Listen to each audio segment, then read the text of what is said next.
buenas tardes. Mi nombre es Andrea Calderón Villarreal, soy profesora de la Universidad del Cauca y quiero compartirles una reflexión que he hecho acerca de la historia social y política de los medios desde el aprendizaje por proyectos y la perspectiva de los estudios visuales.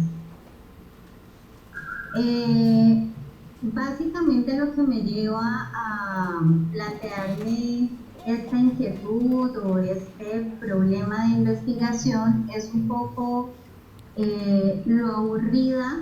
que es normalmente o tradicionalmente la enseñanza de la historia, sobre todo la historia de los medios de comunicación y la enseñanza de las teorías de la comunicación. Digamos que se vuelve una enseñanza un tanto pasiva en la que los estudiantes aprenden de alguna manera teleológica una serie de información, pero que en pocas ocasiones pasa por su experiencia. Entonces me surgen una serie de preguntas que van enfocadas a qué pasa si la historia y las teorías de la comunicación pasan por el aprendizaje basado en proyectos y por la pedagogía de la Bauhaus. ¿Qué tal si se rompe con la idea de que lo divertido, la creación son ausencia de contenido crítico y en lugar de eso se contribuye o se emplean para generar los cuestionamientos a partir de los estudiantes o para generar una formación de pensamiento crítico? Entonces, a partir de esto empieza como un reto desde mi ejercicio docente para ver cómo logro vincular o cómo puedo articular y si realmente se pueden obtener unos resultados más gratos de aprendizaje en los que los estudiantes, más allá de memorizar o de dar cuenta de unos momentos, de unas teorías, de unos periodos específicos, consiguen incorporarlos y asociarlos a su vida diaria. Y lo que me parece más importante es si consiguen generar unas perspectivas nuevas o consiguen sentir al menos que están aportando a la construcción de conocimiento. Me interesa sobre todo pensar en la generación con la que tratamos, que es una generación de millennials y centennials que están expuestos o cuya sensibilidad pasa por unas dinámicas completamente nuevas, es decir, están mucho más acostumbrados a la velocidad, están mucho más acostumbrados a las relaciones distantes que a las relaciones próximas. Esa es una preocupación que, por ejemplo, a mí me visita con mucha frecuencia, y es que para mis estudiantes pensar en un trabajo en grupo es casi como un castigo y son comunicadores sociales en formación. Entonces, surge la idea de que la percepción es un fenómeno cultural y como tal se constituye o se va consolidando o se va formando socialmente.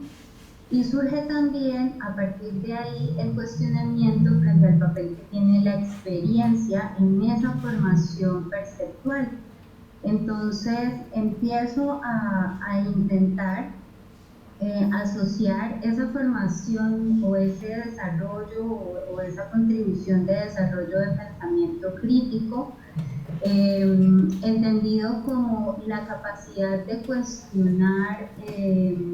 la perspectiva de la posición social dominante, de hacerse a distinta información que permita tomar unas posiciones frente a lo que los chicos en realidad quieren asumir o quieren pensar o quieren plantear. El objetivo básico sobre el ejercicio que me voy a centrar puntualmente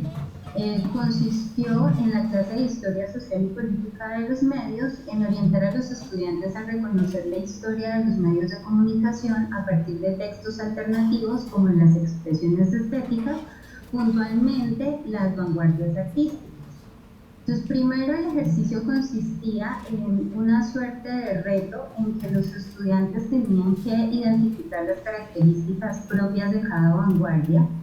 Tenían que pasar por entender que las vanguardias artísticas estaban realizando un cuestionamiento a la institución arte, y que estaban realizando también un cuestionamiento a ese desprendimiento que se había hecho desde esa institución frente a la experiencia o frente a la vida cotidiana. Luego tenían que desarrollar la capacidad de releer textos como esas vanguardias artísticas en función a complementar la historia tradicional. Entonces, el ejercicio terminaba convirtiéndose en una suerte, o terminó convirtiéndose en una suerte de juego de rol, donde los chicos tenían que asumir que ellos eran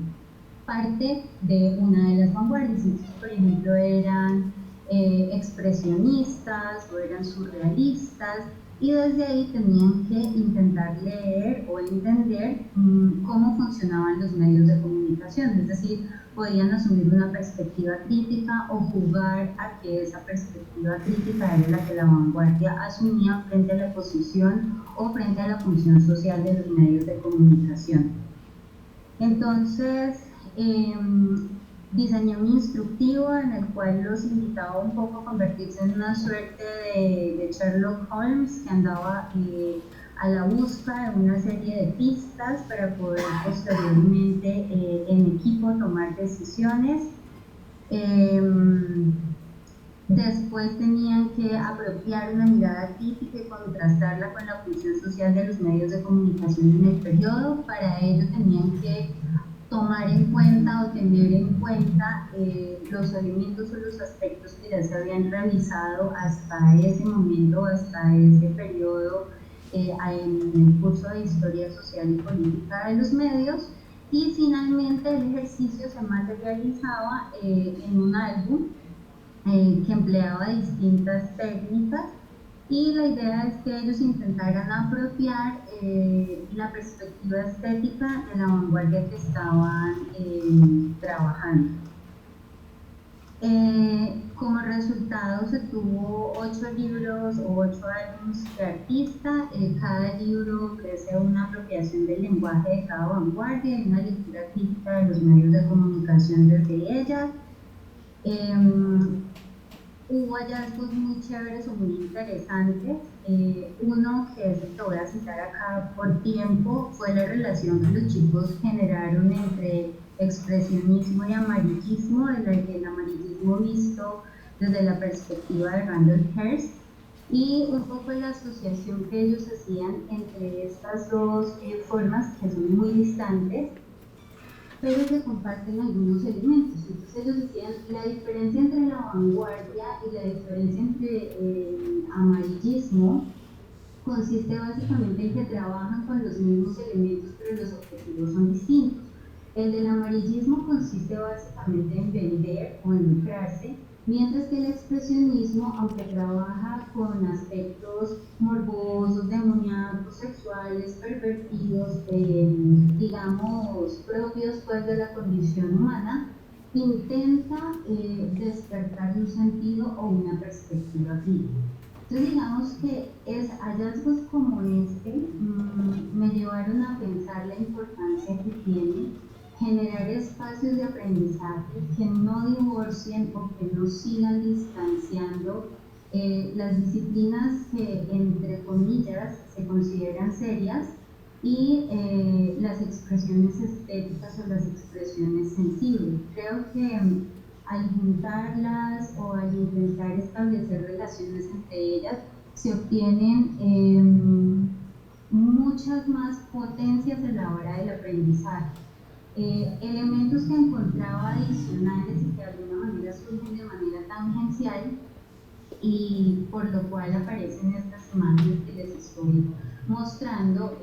son algunos elementos, por ejemplo, de la deconstrucción masculina. Entonces, a partir de este ejercicio, que es un ejercicio en un curso de historia, que es un curso teórico, entonces empezamos también a generar unos cuestionamientos frente a los roles de género. Entonces, los chicos tenían que ayudar a dejar ateando el salón, independientemente de si eran niños, niñas, o sea, de quién se trataba.